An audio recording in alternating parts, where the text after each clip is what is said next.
Selamat datang di GNTV, media edukasi dan sosialisasi hukum bersama Firma Hukum Garuda Nusantara.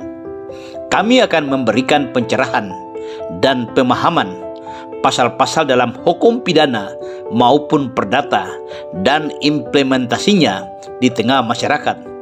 Tetapi sebelum kami lanjutkan ulasan ini, jangan lupa subscribe, like, dan komen konten-konten GNTV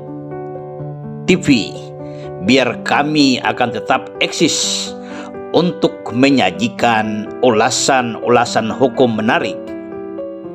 Dan kali ini kami akan mengulas tentang Hotman Paris berdalil, Irjen Teddy bebas, kupas undang-undang narkotika. Aneh tapi nyata, ketika seorang jenderal polisi ditangkap karena diduga ikut dalam sindikat penjualan narkotika. Mantan Kapolda Sumatera Barat Irjen Teddy diduga ikut sebagai otak di balik penjualan narkotika seberat 5 kg.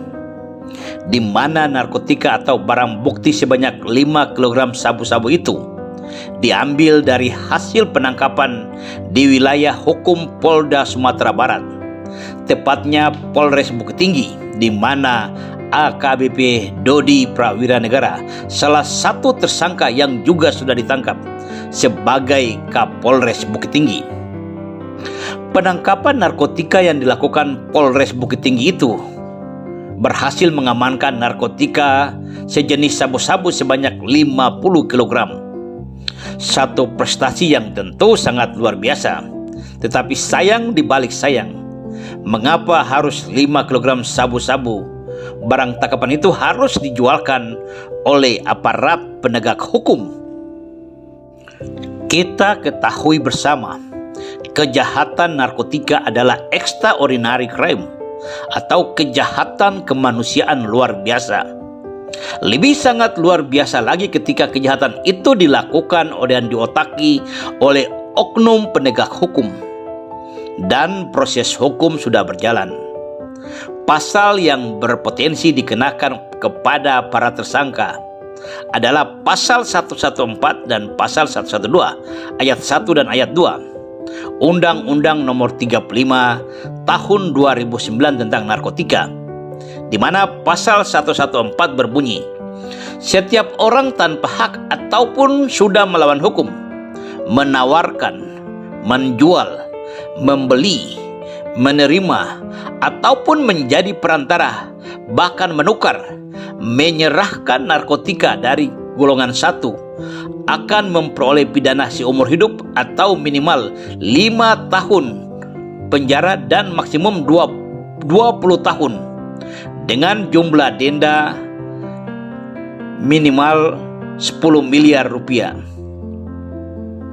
Dan mungkin juga ayat 2 dan pasal 112 yang berbunyi, setiap orang yang tidak mempunyai hak ataupun melawan hukum memiliki, menyimpan, bahkan menyediakan narkotika golongan 1 bukan tanaman, maka akan dipidana paling minim 4 tahun dan maksimal 12 tahun dengan denda 800 juta hingga 8 miliar rupiah.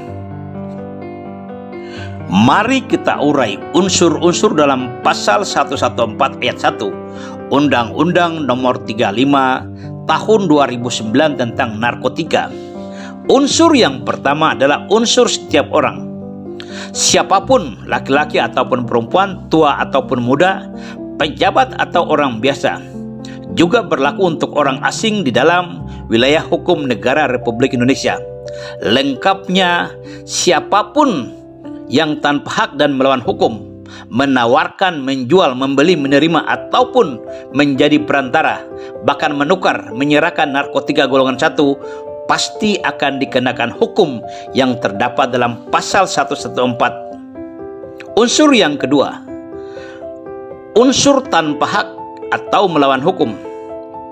Dalam unsur ini bahwa memang untuk kepentingan medis melalui satu pengawasan yang ketat, penggunaan narkotika dapat diizinkan untuk kesehatan ataupun medis. Tetapi bagi masyarakat umum, narkotika dilarang karena penggunaan zat-zat yang terkandung dalam narkotika tanpa resep dokter akan membahayakan kesehatan. Oleh dan karena membahayakan itu, maka masyarakat umum tidak memiliki hak atau untuk menyimpan, menguasai, menjual narkotika. Artinya, ketika ada orang yang menyimpan, menguasai, memiliki, menjual, menjadi perantara, menerima narkotika tanpa izin, perbuatan itu dapat dikategorikan melawan hukum. Unsur yang ketiga, unsur menjual dan membeli. Kedua unsur ini harus terpenuhi ketika ada transaksi. Salah satu pihak sudah menerima uang dan salah satu pihak sudah menerima barang. Jika tidak ada wujud transaksi secara konkret, maka unsur menjual dan membeli itu belum terpenuhi.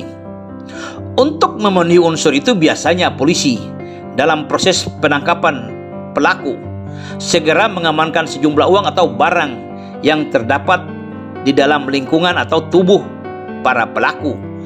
Polisi segera memeriksa kendaraannya, polisi segera memeriksa dompetnya, dan polisi segera mengamankan hal-hal yang menyangkut dengan narkotika itu. Unsur yang keempat, unsur menawarkan.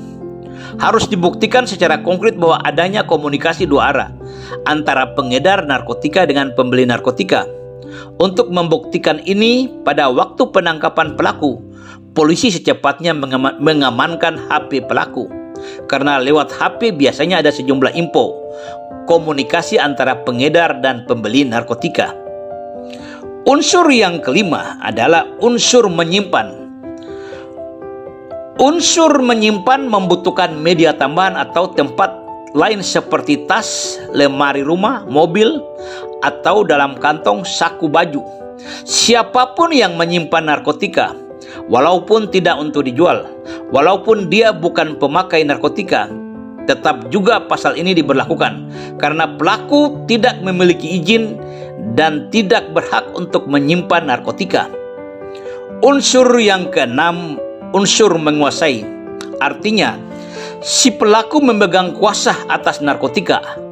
Yang lebih mendalam lagi, narkotika itu mau dibawa kemana, mau dijual kemana, mau dipindahkan kemana, harus seizin daripada pelaku.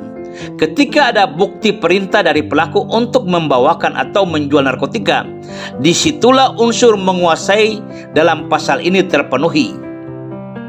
Dan yang ketujuh adalah unsur menjadi perantara. Unsur menjadi perantara ini terpenuhi jika pelaku mengantar atau menjadi kurir narkotika. Unsur perantara ini akan terpenuhi jika polisi menemukan narkotika di tangan atau di tempat penangkapan. Lalu bagaimana implementasi pasal ini untuk kasus Irjen Teddy?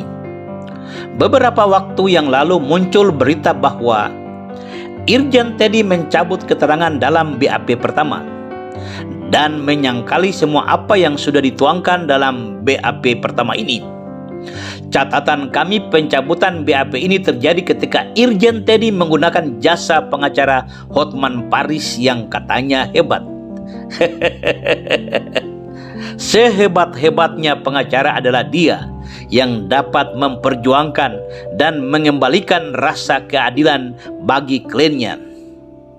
Lalu pengacara Irjen Teddy Hotman Paris mulai berdalil. Dalam catatan kami, Hotman Paris sudah kemukakan beberapa dalil ke media massa untuk kepentingan pembelaan kliennya Irjen Teddy. Ada beberapa dalil yang dikemukakan itu, salah satunya barang bukti 5 kg sabu masih di tangan jaksa sebagai bukti dalam persidangan nanti.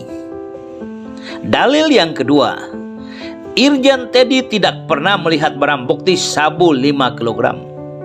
Dalil yang ketiga, pada waktu penimbangan barang bukti pada saat penangkapan sudah hilang 1,3 kg sabu.